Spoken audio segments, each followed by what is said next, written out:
Conversar agora com a nossa audiência aqui na cidade de São Paulo, também no estado de São Paulo. A mesa diretora da Câmara Municipal de São Paulo propôs hoje redução dos salários e da verba de gabinete em 30%. Os vereadores ganham subsídio, nome oficial, né, para esses rendimentos, de R$ 18.991, R$ 19 mil. A casa também propôs cortes de 20% nos salários dos ocupantes de cargos de comissão. O projeto será incluído na pauta de amanhã por meio do plenário virtual. O objetivo é direcionar a verba para ações contra o coronavírus. E segundo a casa, a economia será de 31,4 milhões de reais até dezembro. Tem outro caso aqui também que aparece aqui para mim na minha tela. A mesa diretora da Assembleia Legislativa de São Paulo, da Lesp, apresentou nessa quarta um plano de corte de gastos que deve gerar uma economia de 320 milhões de reais. O valor, que equivale a 1/4 do orçamento, deve ser investido em ações de combate, evidentemente, ao coronavírus. Já passou da hora, né, Augusto Nunes, deputados, vereadores, de repassarem parte do seu salário, né? Já era a hora, afinal de contas são agentes públicos, são entes públicos, né, para o combate ao coronavírus. Sem a menor dúvida, é um bom sinal, porque sentiram a pressão popular, né? E porque só os empregados os trabalhadores da iniciativa privada têm de pagar essa conta. Então, não importa se as pessoas achem a quantia relevante ou não, se defendem um corte maior ou menor, mas é um começo. O Brasil não vai mudar da noite para o dia.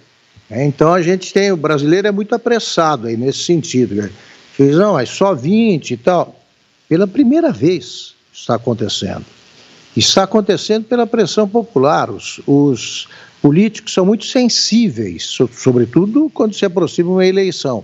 São muito sensíveis a manifestações de desagrado, a manifestações de entusiasmo. Eles sabem captar a voz do povo. Então, o que a gente precisa é se manifestar o tempo inteiro e não perder, como vive lembrando o Zé, a capacidade de indignação. Tá? Então, a gente cobrou, já deram uma parte. Aí a gente vai cobrar mais, porque é preciso acabar com os abusos para sempre. Em tempos de pandemia, você tem de, pelo menos, suspender os abusos. Porque aí você mostra que eles são perfeitamente passíveis de corte e aí elimina definitivamente. Perfeito. Lembrando, né, que esse é um projeto, no caso aqui da Câmara Municipal, um projeto que foi apresentado e que ainda vai passar pelo crivo, né, pelo tal plenário virtual. Afinal de contas, os vereadores não estão presencialmente trabalhando por conta do coronavírus. Seguindo no tema, eu ainda quero continuar aqui, meu caro José Maria Trindade. Eu falava que a Câmara Municipal aqui da cidade de São Paulo propôs redução do salário e da verba de gabinete em 30%.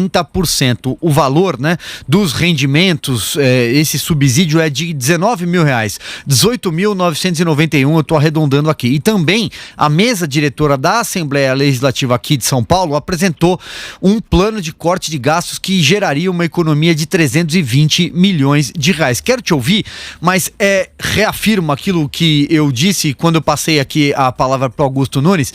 Os deputados, os vereadores têm verbas muito grandes nos seus gabinetes.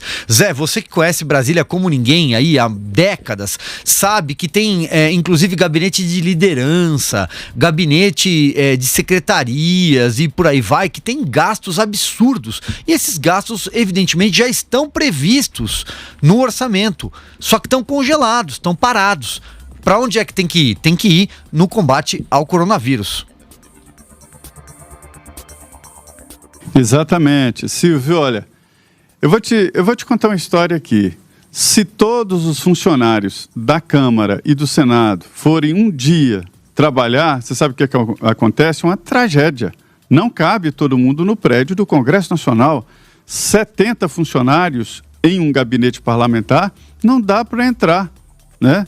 Mas todos eles recebem o salário. E é uma dinheirama, Muitos chamam aquele prédio ali da Câmara dos Deputados, amarelado, de Serra Pelada. É Serra Pelada, o local de extrair ouro. Eu costumo brincar aqui de mostrar o orçamento. O orçamento é o mapa dos gastos públicos a cada ano. Vamos mostrar aqui o orçamento 2020.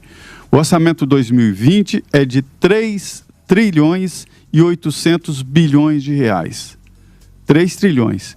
Aí já de cara, já está lá no orçamento um gasto de 1 trilhão e 900 bilhões, ou seja, cerca de 40%, com o serviço da dívida. Agora veja bem, 1 trilhão de reais, 1 trilhão 600 bilhões para a folha de pagamento, aliás, para a Previdência, e 400 bilhões para a folha de pagamento do Serviço Público Federal do Executivo.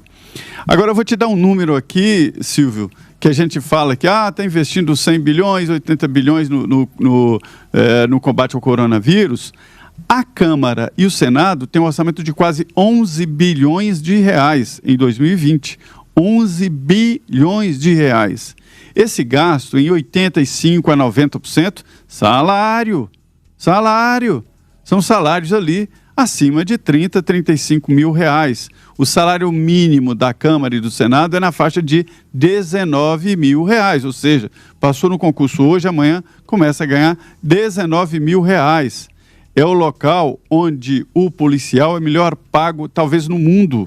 Um policial que recebe 35 mil reais, com os penduricalhos e tal. Alguns batem no teto, de lá de 39 mil, os mais antigos que acumularam.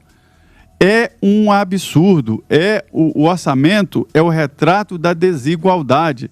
Para você ter uma ideia, só o Supremo gasta 700 milhões de reais. Vamos para a Justiça, para não dizer que a gente fala só do Legislativo, porque constantemente estão dizendo que a gente só bate em deputado. Mas vamos lá, os gastos públicos. A Justiça do Trabalho gasta 18 bilhões de reais, vai gastar em 2020. A Justiça Federal, 11 bilhões, a Justiça Eleitoral, 7 bilhões de reais. Silvio, se eu ficar aqui descrevendo o orçamento, que é um tapa na nossa cara, porque é oficial. Isso aí é o que será gasto. Eu vou repetir aqui, Congresso, quase 11 bilhões de reais. 11 bilhões de reais. Então, assim, isto é um tapa na cara. Está na hora de fazer a contribuição, esse é o momento. E ninguém fala em reduzir, fala em congelar salários, mas congelar pelo alto. Uma lei deveria, num momento assim, definir, a estabilidade está mantida, essa iguaria que só o servidor público tem, mas reduzir um salário máximo, né, de 5 mil reais, 10 mil reais por um tempo, né? Veja bem, o governo está pagando um salário extra de 600 reais e isso está sendo comemorado. Imagina 5, 6 mil reais com estabilidade, servidores públicos davam para viver por um tempo enquanto passa essa chuva e esse tsunami, né? Então, é muito difícil lidar com isso, Silvio, porque os parlamentares e seus indicados acham que esse dinheiro é deles e que o mandato é uma peça acessória à sua vida, é como um carro, é como um apartamento que eles compraram, é deles, isso não é dinheiro público. Está no momento de repensar o Estado e esses exageros, né? Perfeito, Zé. Augusto, você tem um complemento, é isso? Tenho. Quando você começa a combater isso aí, você é acusado de não negociar politicamente, de não ter articulação política. Quando você vai para cima dessa turma. O Brasil, hoje está um caso histórico, só que mostra como é que é a cara do Brasil. Como foi, melhorou um pouco, mas ainda continua horrível, né, vista por esse ângulo. A empresa pública criada para administrar a construção da ponte Rio-Niterói, a ponte foi inaugurada e ela continuou existindo por 12 anos, isso durante o regime militar. 12 anos. Então, a ponte estava lá, carro passando para cá, para lá, tudo certinho. E eles iam todo dia receber o dinheiro, né? Ou iam conversar, jogar baralho, qualquer coisa parecida. Aí, você tem em São Paulo uma instituição chamada Tribunal de Contas do Município, que é uma excrescência caríssima, que no momento em que surge essa história de vamos cortar gastos aí, vamos eliminar inutilidades, eles somem. Você não tente localizar, porque eles já estão em quarentena aí, 200 anos eles são capazes de ficar para manter o salário. Então, por que não acaba com essas coisas? Por que a Câmara não aproveita esse surto de patriotismo, né, de decência, e acaba com isso aí? Porque no futuro eles pretendem ocupar uma das vagas pagas regiamente, salário ali de nababo, né, de sheik. Então existe isso. Num país que permite a existência de uma entidade que sobrevive ao término da sua função 12 anos, e onde existe um tribunal de contas do município, sendo que existe o Tribunal de Contas do Estado que funciona bem e que vigia todos os municípios, aí você vê, ele só não pode vigiar São Paulo, porque se pudesse, o Tribunal de Contas do Estado ia fazer passar um pente fino do Tribunal de Contas do município, e poucos escapariam de uma punição exemplar.